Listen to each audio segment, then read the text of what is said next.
बांकीपुर विधानसभा क्षेत्र में लोगों से उनकी राय जानने के दौरान हमें पता चला कि इस बार चुनाव में एक निर्दलीय कैंडिडेट मैदान में उतरे हैं। श्री मनीष बरियार जी ऑक्सफोर्ड से पढ़कर आए, बिहार में एक विजन लेकर कि बिहार की सूरत बदलनी है। तो हम आज उनसे बात करने पहुंचे हैं और जानने की कोशिश करेंगे कि वो राजनीति में क्यों आए और इसके पीछे उनकी क्या प्रेरणा थी। Hello sir. हाय सर, हम जानना चाहेंगे कि राजनीति में आप कैसे आए और इसके पीछे आपका क्या विजन रहा, क्या प्रेरणा रही? देखिए, राजनीति में आने का जो कारण है वो बिहार की जो दुर्व्यवस्था है और बदहाली है, मुझे लगता है उसको मैं बर्दाश्त नहीं कर पाया। और मेरे साथ साथ लाखों करोड़ों युवा और बाकी अनेक लोग हैं जिन्हें अब ये दर्द सताया जा रहा है कि पूरी देश और पूरा दुनिया आगे बढ़ रहा है और बिहार गर्त में जा रहा है। सब लोग जो है वो 15 साल बनाम 15 साल की लड़ाई लड़ रहे हैं। ना पहले वाला 15 साल, उससे डरे हुए लोग आज के 15 साल को वोट दे रहे हैं और दोनों ही गलत हैं। तो जब जैसे बोलते हैं कि आगे कुआं पीछे खाई, वैसी ही हालत हो चुकी है। मैं चाहता हूं कि मेरे राजनीति में आने से बिहार के और भी कई लोग सामने आए और जो हमेशा विकल्प की तलाश में हैं, और भी सारे लोग विकल्प देना शुरू कर देंगे। मैं एक शुरुआत हूं विकल्प का। मुझे लगता है कि आगे हजारों लाखों की संख्या में और भी लोग आएंगे। सर, तो राजनीति ही क्यों? समाज की, सोसाइटी की सेवा करने के लिए और भी बहुत सारे प्लेटफॉर्म्स हैं और भी बहुत से जरिए हैं, तो व्हाई पॉलिटिक्स? देखिए, बाकी जो संस्थाएं हैं, मैं वो उससे जुड़ा हुआ हूँ, शिक्षक हूँ। तो शिक्षक का काम होता है समाज सुधार, पढ़ाना।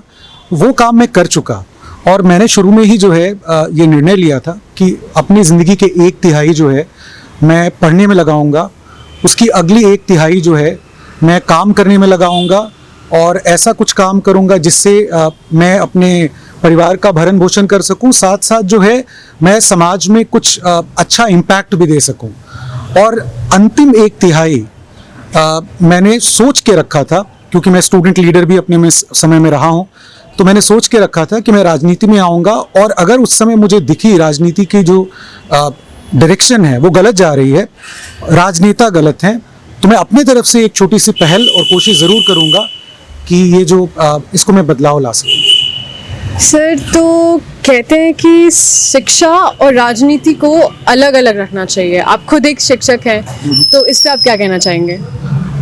मैं इससे मतलब अग्री नहीं करता हूँ, क्योंकि भारत के स्वतंत्रता सेनानी अगर आप देखें तो ज़्यादातर लोग जो शिक्षा में थे और साथ साथ जो है वो स्वतंत्रता सेनानी के लिए स्वतंत्रता के लिए संघर्ष भी कर रहे थे।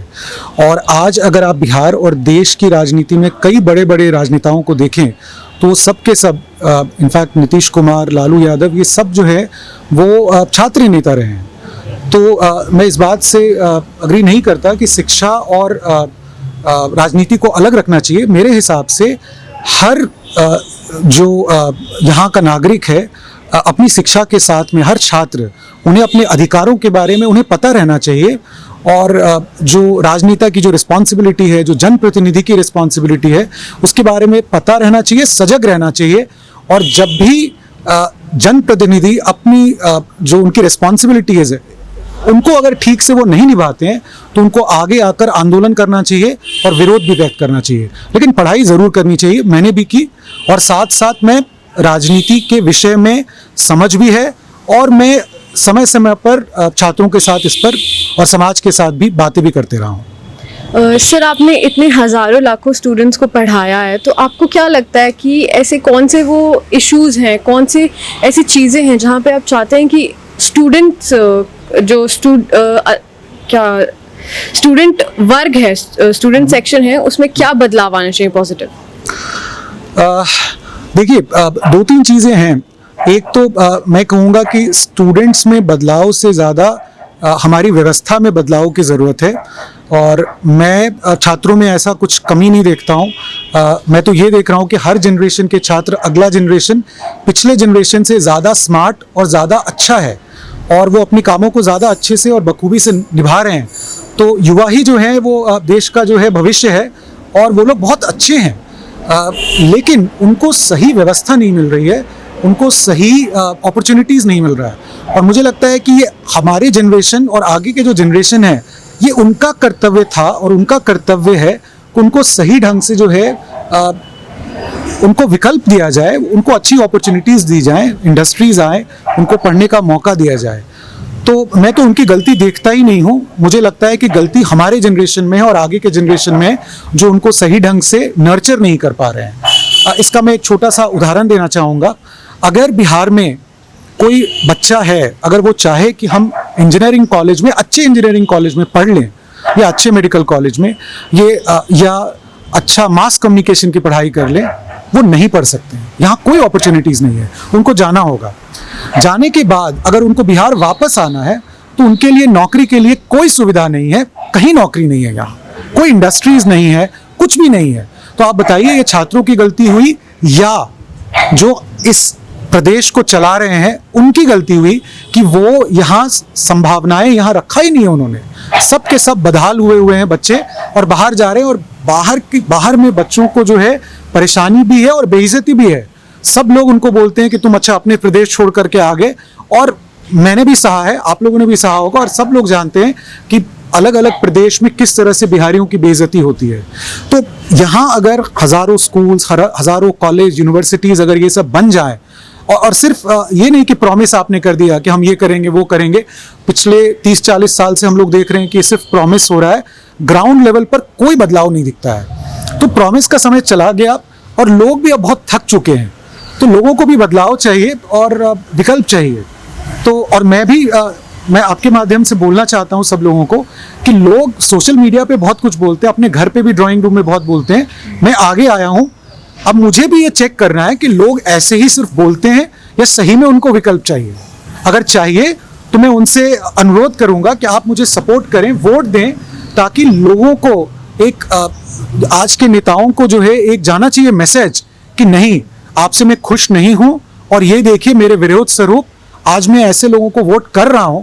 और पूरे प्रदेश में ऐसा होना चाहिए, जहां भी उनको एक अच्छा कैंडिडेट दिखता है उनको अब पार्टी छोड़नी चाहिए। अब पार्टी बहुत सारी चीजें हो गई, पार्टी के नाम पर हमारे साथ बहुत अत्याचार हो चुका है। तो अब कैंडिडेट को देखना चाहिए, पार्टी को नहीं। सर, बांकीपुर विधानसभा क्षेत्र क्यों? देखिए, सब लोग ये सवाल कर रहे हैं, मेरे लिए तो बड़ा सीधा आंसर है, क्योंकि मैं यही जन्म लिया हूँ, यही पढ़ा हूँ, मेरा काम भी बाकी क्षेत्र बांकीपुर में ही होता है। तो मेरे लिए तो स्वाभाविक है। जितने भी लोग जुड़े हुए हैं, कई लोग बांकीपुर से ही जुड़े हुए हैं। पटना है बांकीपुर, और इसका हार्ट है। अनफॉर्चुनेटली ये हार्ट भी जो है ठीक से चल नहीं रहा है, इसमें काफ़ी खामियां हैं, इसीलिए बिहार भी बीमार है। क्योंकि अगर जिस प्रदेश का हार्ट ही बीमार हो तो पूरा प्रदेश भी बीमार रहेगा। सर, हम आपसे इस क्षेत्र के मुद्दों के बारे में जानना चाहेंगे और आपके विजन उन प्रॉब्लम्स और उन इश्यूज के रिगार्डिंग जिनको आप सॉल्व करना चाहेंगे। देखिए, बड़े शर्म की बात है कि 70-72 साल आज़ादी के बाद भी जो पटना जैसे जो राजधानी है बिहार की, वहाँ के सबसे इम्पोर्टेंट क्षेत्र में आज भी बिजली, पानी, सड़क, पार्क, फुटपाथ, गंदगी, प्रदूषण, इन्हीं सब चीज़ों पे मुझे बोलना पड़ा। ये हमारे लिए शर्म की बात है, क्योंकि ये सब चीज़ें तो अभी तक कम से कम पटना जैसे जगह पे ये तो सॉल्व होना चाहिए था। एक और जो लोगों का ध्यान मैं आकर्षित करना चाहूँगा कि यहाँ बिजली की बड़ी परेशानी है। अगर आप जाएं तो सबके घर पे आज 4000, 5000, 7000, 8000 जो नॉर्मल बल्ब और ये चला रहे हैं मिडिल क्लास फैमिली में, इतनी बिजली की बिल बढ़ गई है, कोई विरोध भी नहीं करता, कोई इसके बारे में बात भी नहीं करता है। तो मेरे जो मुद्दे हैं ये अनफॉर्चुनेटली रोटी कपड़ा मकान वाले मुद्दे हैं। तो रोजगार, शिक्षा, स्कूल खराब, यूनिवर्सिटी नहीं, यूनिवर्सिटी में पढ़ाई नहीं, यही सब मुद्दे हैं। बड़े बड़े मुद्दे तो बाद में आएंगे, अभी तो छोटे छोटे मुद्दों को ही लोग सुधार लें। और मेरी यही कोशिश होगी कि मैं इन सब मुद्दों को थोड़ा अपने तौर पे इसको मैं इम्प्रूव कर सकूं, और अगर इसमें मैं इम्प्रूव कर पाया तो अपने आप को सफल मानूंगा। और इतना मुझे पता है कि मैं लग गया हूं। अगर मुझे ऐसा मौका मिला तो मैं ज़रूर कोशिश करूंगा कि 5 साल में पटना में मुझे वापस जब मैं आपके पास आऊं तो इस तरह का क्वेश्चन फिर दोबारा पूछने की ज़रूरत नहीं पड़े। सर, हम शिक्षा और रोजगार यहाँ पे आपके क्षेत्र, आपके स्टेट में, तो हम सर उसके बारे में जानना चाहेंगे। देखिए, शिक्षा और रोजगार जो है ये दोनों जुड़ी हुई चीज़ें हैं। रोजगार जो है वो वैक्यूम में नहीं क्रिएट कर सकते हैं आप।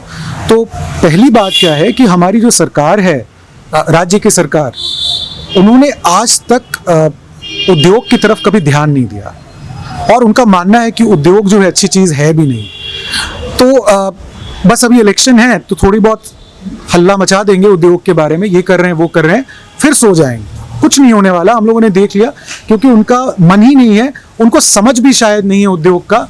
और सिर्फ बातें कृषि की होती है। कृषि बहुत अच्छी चीज़ है और मेरा भी उसकी तरफ मन है, लेकिन मुझे लगता है वोटों की राजनीति के चलते किसान, क्योंकि बिहार जो है 85-90% किसान प्रदेश है, तो इसलिए किसान के बारे में बात करते हैं और जो नॉर्मल शहरी क्षेत्र के लोग हैं उनको इग्नोर करके रखा हुआ है इन्होंने। लेकिन उनको ये नहीं समझ में आता है कि किसान जो है हमारा बहुत छोटा किसान है बिहार में, और उनके बच्चे, उनकी फैमिली सब बाहर जा रहे हैं, इंडस्ट्रीज में काम कर रहे हैं। 2-4 लोग जो हैं वो किसान बने हुए हैं और बाकी सब लोग जो है बाहर जा रहे हैं, क्योंकि यहाँ उनकी लैंड होल्डिंग इतनी छोटी है कि उनको कोई और साधन नहीं है। अगर वो उनको यहाँ इंडस्ट्रीज लाते, साधन मिलता, तो आप ये जो पूरा का पूरा माइग्रेंट लेबर क्राइसिस हुआ है वो आप नहीं देखते। इतनी बेइज्जती हुई हमारी, हमारे लोगों को जितनी तकलीफ हुई वो भी आप नहीं देखते। तो मेरे हिसाब से शिक्षा और उद्योग, शिक्षा और रोजगार, ये दोनों जो चीज़ें हैं वो आपस में जुड़ी हुई हैं। यहाँ पर शिक्षा इतनी खराब हो चुकी है कि यहाँ से जो बच्चे निकल रहे हैं वो इंडस्ट्रीज में जाने लायक नहीं है, इसीलिए उनको बाहर जाके पलायन करना पड़ता है। क्योंकि यहाँ का जो कॉलेज है, यहाँ के जो स्कूल्स तो फिर भी ठीक है, प्राइवेट स्कूल्स कुछ और कुछ का मतलब 0.001%, बाकी 99% की हालत बहुत बुरी है। तो देखिए यहाँ हालत बहुत खराब है और किसी न किसी को आवाज़ तो उठानी थी और जनता भी आवाज़ उठा रही है, उसकी बात कोई सुन नहीं रहा है। लेकिन जब तक यहाँ स्कूल और कॉलेज और यूनिवर्सिटीज़ और सारी चीज़ें अच्छी नहीं होंगी, तब तक कंपनीज आकर यहाँ के लोगों को रिक्रूट नहीं करेगी। अगर उनको यहाँ इंडस्ट्रीज बिठाना भी है तो उनको लोकल लोग चाहिए होते हैं इंडस्ट्रीज बिठाने के लिए, है नहीं। तो ये दोनों जुड़ी हुई चीज़ें हैं, शिक्षा और रोजगार और उद्योग, मैं इनको जोड़ के देखता हूँ और मैं कोशिश करूँगा अपने छोटे, जो भी मेरा अंडरस्टैंडिंग है, छोटे तौर पे कोशिश करूँगा कि मैं इस चीज़ों के ऊपर काम करूँ और बात करूँ और सरकार के ऊपर दबाव भी डालूँ, ताकि कुछ तो जो है सकारात्मक कदम उठाया जा सके। सर, जैसे आपने कृषि सेक्टर के बारे में बताया, तो अभी जो कृषि विधेयक पास हुआ है उस पर आपकी क्या राय है? मेरी राय है कि बिहार में एपीएमसी हटाया गया था और बिहार के किसानों का बहुत शोषण हुआ, और ये बात किसी से छुपी नहीं है कि बिहार के किसानों को जो है पंजाब में की मंडियों में जाकर के बेचना पड़ रहा है। तो ये जो कृषि बिल है, इसमें कुछ सुधार की ज़रूरत है। सरकार ने इस बिल में कहीं नहीं लिखा है कि एमएसपी जो है वो लागू रहेगा और उसे ख़त्म नहीं किया जा रहा है। अगर वो इस पे सुधार कर दें और लिख दें उस बिल में, एक तरह से गारंटी दे दें कि किसान जो है वो, अगर उनको लगता है कि बाहर मार्केट में उनको प्राइस नहीं मिलेगा तो वो सरकार को आके बेच सकते हैं और एमएसपी रहेगा, तो मुझे लगता है ये बिल फिर ठीक होगा। एक दूसरी बात है, जो कॉरपोरेट्स हैं, प्राइवेट लोग हैं, वो तो शुरुआत से ही जो है किसानों का एक्सप्लॉयटेशन करते आ रहे हैं। तो हमारे, आप देखिए, स्वतंत्रता आंदोलन में अंग्रेजों ने भी यही किया था। शुरुआत में जो है वो हम लोगों को काफ़ी उन्होंने प्रलोभन दिया, और जब किसान जो है नील की खेती करने लगे तो उनके साथ क्या हुआ ये किसी से छुपा हुआ नहीं है। तो मुझे लगता है जैसे ये किसान के साथ भी यही होगा। ये लोग बड़े बड़े कॉन्ट्रैक्ट लिखेंगे, वकील लोग लिखते हैं, उसमें फाइन प्रिंट्स होगी। ज़्यादातर किसान इतने पढ़े लिखे नहीं होते हैं, तो वो अंग्रेज़ी में ये फाइन प्रिंट्स होगी और वो इससे बाहर नहीं आ पाएंगे। मेरे हिसाब से ये बिल एक काला बिल है और इसको वापस लेना चाहिए, या इतनी सुधार करनी चाहिए इसमें कि किसानों को जो है इससे फ़ायदा हो, नुकसान ना हो। बट मेरे तरफ से एक बहुत बड़ा ये प्रश्न चिन्ह है कि क्या ऐसा हो पाएगा जब बड़ी बड़ी कंपनियां जो हैं उनको एक्सप्लॉयटेशन के लिए तैयार खड़ी हुई हैं। और मुझे लगता नहीं है। मैं तो ये कहूँगा कि शुरुआत से पिछले 5-6 साल से जो भाजपा की सरकार है, हम लोग सब सोचते थे कि भाजपा की सरकार जो है वो मिडिल क्लास की सरकार है, वो गरीबों की सरकार है, वो व्यवसाय और नौकरी देने वाली सरकार है। लेकिन राइट फ्रॉम डीमोनेटाइजेशन टू जितने भी कदम उन्होंने उठाए हैं, बड़े बड़े कदम, वो सब के सब जो हैं वो विफल रहे हैं। लोग आलोचना करते हैं, उनको अच्छा नहीं लगता है, उन सब के ऊपर अटैक कर देते हैं या फिर कुछ ऐसा बोल देते हैं और लोगों को लगता है कि शायद जो उनको अटैक करने वाले लोग हैं वो गलत है। लेकिन कितने दिन ये बातें आप दबा सकते हैं? अब लोगों को धीरे धीरे समझ में आ रहा है कि नहीं, ये सरकार जो है बहुत सारी चीज़ों में विफल रही है और उनको अपनी त्रुटियों को सुधारने का समय आ गया है। नहीं तो जनता जो है उनको उनके साथ वही हंस करेगी जो कांग्रेस के साथ की। सर अब हम जानना चाहेंगे कि आप अपने क्षेत्र के लोगों के साथ, क्योंकि सर रैली वगैरह तो कुछ हो नहीं रही है, तो सर आप लोगों के साथ खुद को कैसे कनेक्ट करेंगे, कैसे अप्रोच करेंगे उन्हें? मैं लगातार यहाँ जो है जनसंपर्क कर रहा हूँ, और क्योंकि अभी जो है इस तरह का रूल बना हुआ है कि 4 से 5 लोग से ज़्यादा आप नहीं जा सकते लोगों के साथ मिलना, बट जनता के साथ मैं मिल रहा हूँ और उन्हीं का प्यार और उन्हीं का सहयोग और जो सपोर्ट उनसे मिल रहा है, उसी की वजह से मैं आपसे ये बात कर पा रहा हूँ और मैं आपके सामने खड़ा हूँ। सर यहाँ के एमएलए हैं नितिन नवीन, तो 10 सालों का अनुभव है उनके पास, तो आपकी क्या राय है इस बात पे कि उनका अनुभव और आपका विजन क्या भारी पड़ सकता है? देखिए, एक तो उनके लिए सम्मान है, यहीं से हैं और हमारे क्षेत्र से बिलोंग करते हैं, लेकिन व्यक्तिगत तौर पर तो मैं उनके साथ मुझे उनके लिए सम्मान है और कोई दिक्कत नहीं है। लेकिन अगर राजनीति की बात करें, उनके परफॉर्मेंस की बात करें, तो अगर मैं नहीं बोलता हूं, बट अगर आप किसी से भी पूछें और आप भी अगर पटना में घूम जाएं बांकीपुर में, तो यहीं पर मंदिरी है, कदम कुआं है और कई ऐसे क्षेत्र हैं, पुनाईचक हैं, तो आप जाएंगे तो गंदगी का अंबार, सड़क नहीं, व्यवस्था नहीं, और मैं मानता हूं कि उनकी जो ये कुछ खामियां हैं जो उन्होंने इन सब के प्रति आवाज़ नहीं उठाई। शायद सत्ता पक्ष से आते हैं इसलिए उन्होंने कभी आवाज़ नहीं उठाई, और बिजली का बिल हुआ तो बेसिक चीज़ों पे उन्होंने कभी आवाज़ नहीं उठाई। ज़रूर है, उनका अनुभव ज़रूर है, बट मैं ये विफल अनुभव मानता हूँ, क्योंकि अगर आपने जनता के लिए आवाज़ नहीं उठाई, यहाँ के मेरे बीच के होते हुए अगर आपने मेरी परेशानियों को सामने नहीं रखा, अगर आपने बच्चों के रोजगार के बारे में बातें नहीं की, अगर आप यहाँ की शिक्षा व्यवस्था जो जीर्ण शीर्ण हो चुकी है उसके बारे में अगर आपने बातें नहीं की, तो एक जनप्रतिनिधि के रूप में मैं बोलूँगा कि आप विफल रहे हैं और अब यहाँ की जनता को जो है बदलना चाहिए।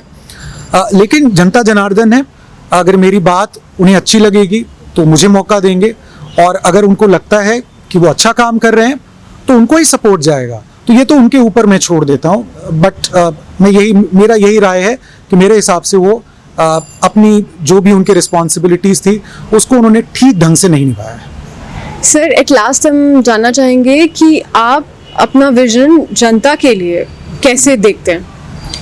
देखिए, मेरा विजन जो है बहुत सिंपल है। मेरा विजन है एक राजनीति में बदलाव, और राजनीति में जो लोग आए वो साधारण लोग आए, मिडिल क्लास के लोग आए, गरीब भी लोग आए, बट पढ़े लिखे लोग आए, ठीक है? क्योंकि जो आदमी पॉलिसी नहीं समझता, जो आदमी नीति नहीं समझता, जो आदमी देखिए, मेरे लिए जो लोग पढ़े लिखे नहीं हैं उनके लिए भी बहुत रिस्पेक्ट है और आदर है। ये तो व्यवस्था की खराबी है कि वो पढ़े लिखे नहीं है, और हमारा दुर्भाग्य है कि हमारे प्रदेश में जो है 55 से 60% लोग, इनफैक्ट पुरुषों में 65% और स्त्रियों में जो है 55% लोग ही पढ़े हुए हैं 70-72 साल के बाद भी। तो ये तो व्यवस्था का दोष है कि उनको पढ़ने का मौका नहीं मिला। लेकिन आप ऐसे सोचिए कि जो लोग 12th पास हैं वो कैसे सरकार चलाएंगे? आईएएस ऑफिसर्स जो इतने पढ़े लिखे होते हैं वो तो उनको चरा देते हैं, आप यही बोल सकते हैं, उनको चरा देते हैं। उनके सामने उनकी बोलती भी नहीं बनती है, या तो वो इतना बोल जाते हैं कि उनके सामने कोई आईएएस ऑफिसर कुछ बोलता नहीं है, सच बातें नहीं करता, या तो उनकी नासमझी इतनी बड़ी होती है कि आईएएस ऑफिसर उनको चरा देता है। तो यही हो रहा है। तो कम से कम इतनी पढ़ाई लिखाई ज़रूर होनी चाहिए कि जो पॉलिसी कोई एक आईएएस ऑफिसर लेकर आए, कोई सेक्रेटरी लेकर आए, उनको समझ तो होना चाहिए क्या विजन होगा उनका, क्या समझेंगे। जब उनको समझ नहीं है, और शायद यही कारण है कि नीतीश कुमार हमारे यहाँ उनका कोई विकल्प नहीं जा रहा है, क्योंकि जो जितने लोग आ रहे हैं वो करीब करीब सारे लोग जो हैं उनका कोई अच्छा बैकग्राउंड नहीं है। और ये तो मतलब आश्चर्य की बात है, बिहार के जैसे लोग इतने पढ़े लिखे पूरी दुनिया में फैले हुए, और कोई आगे आने को तैयार नहीं है पढ़ा लिखा कि चलो जो है मैं अब बिहार को बदलने का काम करूं। तो आपके माध्यम से मैं अपील भी करता हूं कि अब ये समय आ गया है, कम से कम थोड़ा मिक्स ज़रूर होना चाहिए कि ऐसे लोग आए जिनको नीतियाँ समझ में आए, जिनको उनका विजन हो, और सबको साथ में लेकर चले। एकदम जो लोगों को बिल्कुल भी समझ नहीं है वो सरकार चलाए, मुझे लगता है कि इसी के कारण आज बिहार का ऐसा हाल है। ये किसी प्रदेश में ऐसा है नहीं। ये हमारा दुर्भाग्य है कि हमारे यहाँ जो है वो गुंडे, मवाली, रोड पे चलने वाले जिनसे आप मिल नहीं सकते, जिनकी बात नहीं सुनते, आज वही नेता बनते जा रहे हैं और वो हमारे लिए डिसाइड कर रहे हैं कि हमारे लिए अच्छा क्या है। इससे दुर्भाग्य और क्या हो सकता है। सर, अब आखिरी में आप अपना एक मोटो कंक्लूड कर दीजिए। देखिए, मोटो तो बड़ा सिंपल है। मैं बिहार में बहुत बड़ा बदलाव चाहता हूँ और बांकीपुर एक छोटा सा कदम है उसकी ओर।